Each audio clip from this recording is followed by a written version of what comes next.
السلام عليكم ورحمة الله تعالى وبركاته. تكلمنا في فيديو سابق عن موضوع تصنيع السرنج للتزئيم اليدوي، وهلا راح احكي عن تصنيع السرنج بس بطريقة ثانية. بتمنى تفوتوا تشتركوا بالقناة وتعملوا اعجاب وتفعلوا زر الجرس ليصلكم كل جديد. اخواتي الفيديوهات كلها تعليمية ان شاء الله، وان شاء الله كلها مفيدة للجميع. بتمنى تنال اعجابكم. اخواتي انا بفضل الحجم الصغير، هذا السرنج 5 سم. انا عن تجربه بعد تجربه لقيت هذا اسهل شيء بالشغل، خاصه لما انت بتكون عم تزقم اعمار كبيره، تضطر انك تسمك الخلطه. فلما بتجيب سرنج كبير بصير الشفط ما بيشفط، بيعبي هواء. النتيجه هذا السرنج بتيجي معه، بيجي هو قطعه راكبه فيه هيك. هاي القطعه الراكبه فيه مشان تثبت الابره ما تفلق. هلا هاي الابره، هاي القطعه الصغيره بدك تفكها، تستخدم سكين منشار تنشرها شوي شوي تفكها. هاي ما لنا لازمه. اوكي.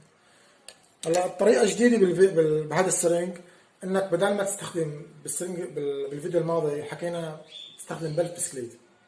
اوكي.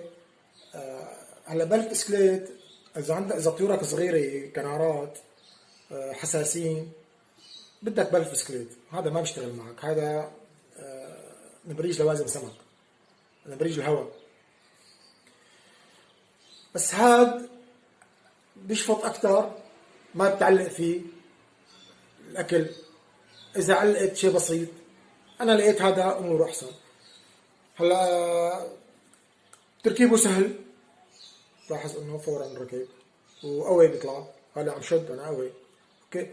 بس انا بفضل انك تركب هيك لوازم شرطيون نحن بنقول له، لاصق كهربائي، هذا ضد المي تقريبا.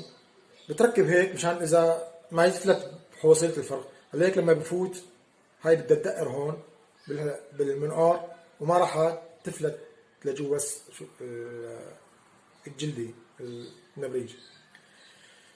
في مسألة ثانية بحب احكي فيها، بس هاي هون بالطرف لما تفوتها بتيجي حد شوي، فانت بدك تجيب قداحة وتحرقها شوي. ان شاء الله بالعادة ما بتشتغل، الحمد لله اشتغلت. تحرقها شوي هيك صارت طرية. بتمنى تشتركوا بالقناة، تعملوا اعجاب وتفعلوا زر الجرس ليصلكم كل جديد. اذا في مواضيع او في كلمات حكيتها انا بالعامية ممكن تنزل لي اياها بالكومنتات بالتعليقات، قول لك شو معناتها بالفصحى. اذا كنت بدولة عربية طبعا اللهجات تختلف والاسامي بتختلف. بتمنى طيوركم تتموا بخير انتم وطيوركم. والسلام عليكم ورحمة الله.